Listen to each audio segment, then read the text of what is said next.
राधे राधे मित्रों। तो मित्रों, आप लोग राधा कृष्णा के अगले एपिसोड में देखेंगे कि मित्रों, वीडियो शुरू करने से पहले अगर आप हमारे चैनल पर नए हैं और अभी तक हमारे चैनल को सब्सक्राइब नहीं किए हैं तो चैनल को कर लीजिए सब्सक्राइब और बेल आइकन को दबाकर ऑल पर कीजिए ताकि इस चैनल पर वीडियो अपलोड हो तो सबसे पहले आपके पास पहुंचेगा। तो चलिए वीडियो को शुरू करते हैं मित्रों। राधे राधे दोस्तों, आज के एपिसोड में बात करेंगे। यहाँ भार्गवी के पास भार्गवी की माता आती हैं और कहती हैं, भार्गवी बाहर राजकुमार बासु आए हैं, तुम्हारी प्रतीक्षा कर रहे हैं, तुम जाओ, तुम्हारे बाबा को मैं बुला कर लाती हूँ। तभी यहाँ पर राजकुमार के पास भार्गवी आती हैं। तभी भार्गवी कहती हैं, राजकुमार आपको मुझसे बात करनी थी।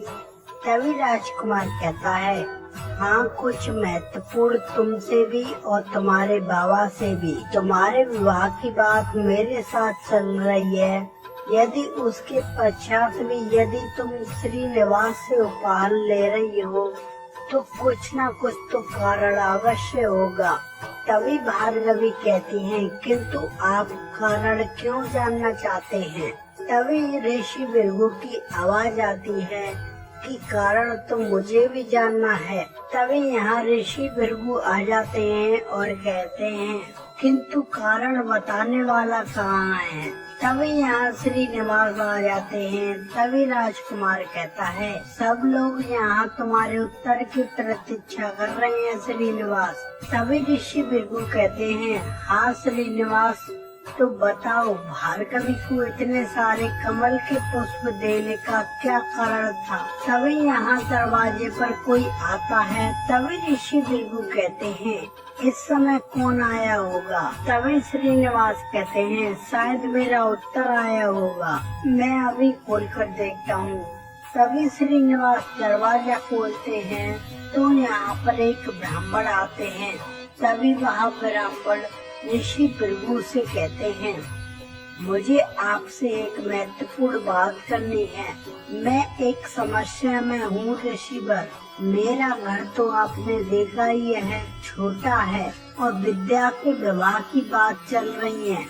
वर पक्ष थोड़ा संपन्न है, वर पक्ष बड़ा आयोजन करना चाहता है और मुझ जैसे निर्धन ब्राह्मण के पास धन कहाँ से आया? आप कुछ मेरी सहायता करते हैं। आपका घर तो बड़ा है, यदि विवाह यहाँ से हो जाए तो समस्या ही दूर हो जाएगी। ईश्वर की कृपा से राजकुमार भी यहाँ उपस्थित हैं। मेरी विनती है कि वो थोड़ी मेरी आर्थिक सहायता कर दें।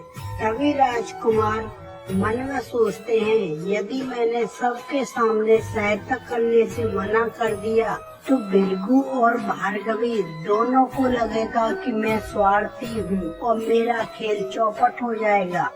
तभी राजकुमार कहता है, ब्राह्मण की सहायता करना यह तो मेरा सौभाग्य है। तभी ऋषि भृगु कहते हैं, लो, धन का प्रबंध तो हो गया और रही बात बड़े घर की तो विद्या का विवाह इसी घर से होगा। तभी ब्राह्मण कहते हैं, अब ऐसा लग रहा है कि मेरे जीवन में चमत्कार हो गया।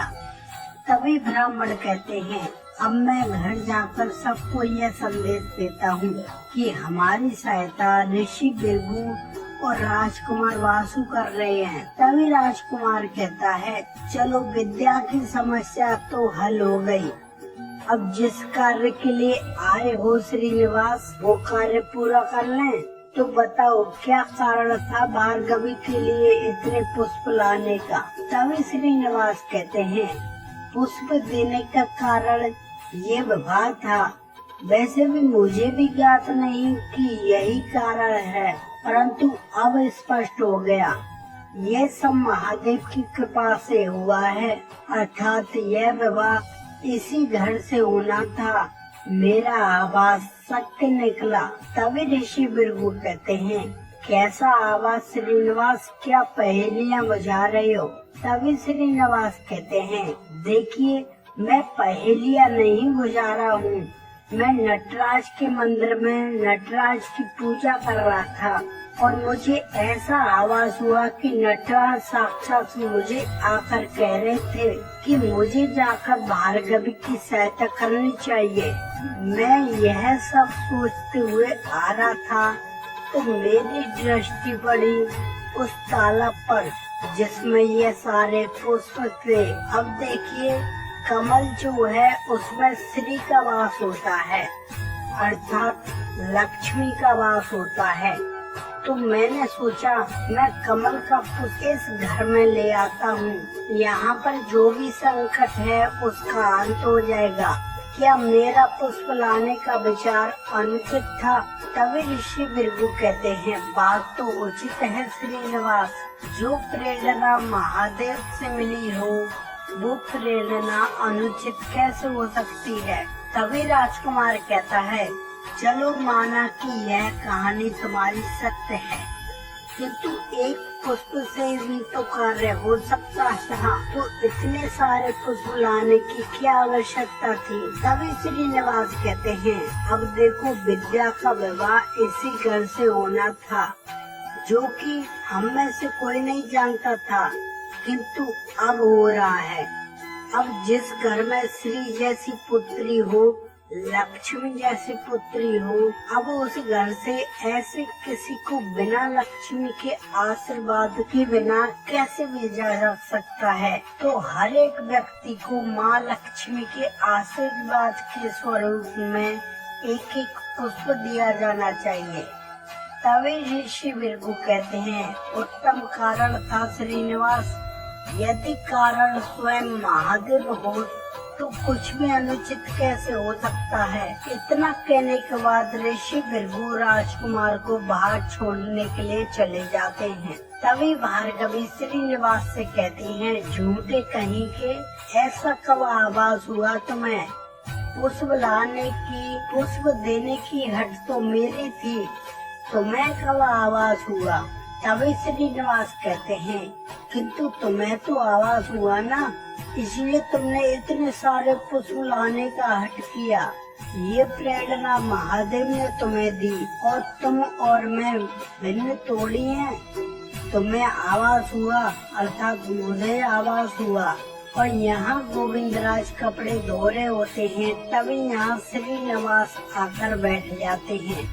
तभी गोविंदराज कहते हैं, क्या हुआ, ऐसे मुंह लटका कर क्यों बैठे हो? दुखी प्रतीत हो रहे हो, वहाँ ऐसा क्या हुआ है? तभी श्रीनिवास गोविंदराज के गले से लग जाते हैं और कहते हैं, अब क्या बताऊं मैं गोविंदराज, कहने के लिए कुछ शेष नहीं रहा। तभी गोविंदराज कहते हैं, कहीं ऋषि भृगु ने तुम्हें कोई श्राप प्राप्त तो नहीं दे दिया? तभी श्रीनिवास हंसने लग जाते हैं। तभी गोविंदराज चिंतित होते हुए कहते हैं, श्री कहीं तुम्हारे मस्तक पर कोई आघात तो नहीं हुआ है, या फिर ऋषि भृगु का कोई भयानक श्राप है ये? तभी श्रीनिवास कहते हैं, नहीं, मुझे श्राप नहीं मिला है, मुझे तो साथ मिला है, मेरी बात मानी गई है। और यहाँ भार्गवी विद्या के विवाह के लिए रिश्तेदारों की सूची बनाती है। तभी भार्गवी की एक सखी कहती है, भार्गवी, क्या हम राजकुमारी पद्मावती को बुला सकते हैं विद्या के विवाह के लिए? अगर वो आ गई तो आनंद ही आ जाएगा। तभी भार्गवी कहती है, तुम सब सपने मत देखो, अरे वो राजकुमारी है, निर्धन ब्राह्मणों के घर वो क्यों आएंगी? तभी भार्गवी की सखियां कहती हैं, हम जानते हैं भार्गवी कि वो राजकुमारी है, किंतु यह विवाह तुम्हारे घर से हो रहा है। ऋषि भृगु वो तो राजपुरोहित हैं, फिर तो हम उन्हें बुला ही सकते हैं। तभी भार्गवी को राजकुमारी की बातें स्मरण आती हैं। तभी भार्गवी कहती है, यदि इसमें तुम्हारी प्रसन्नता है तो मैं उन्हें अवश्य आमंत्रित करूंगी। तभी भार्गवी पद्मावती का नाम सबसे ऊपर लिख देती हैं और यहाँ राजकुमारी श्रीनिवास की प्रतीक्षा करती हैं तभी राजकुमारी गोविंदराज से कहती हैं, श्रीनिवास कहाँ है? मैं उसकी कब से प्रतीक्षा कर रही हूँ। तभी गोविंदराज कहते हैं, राजकुमारी श्रीनिवास तो विवाह की तैयारियों में लगा हुआ है। कदाचित जल्दी जल्दी में तुम्हें बताना भूल गया होगा कि उसे आने में देरी हो जाएगी। तभी राजकुमारी को भार्गवी की बातें स्मरण आती हैं और कहती हैं, श्रीनिवास विवाह की तैयारियों में लगा है और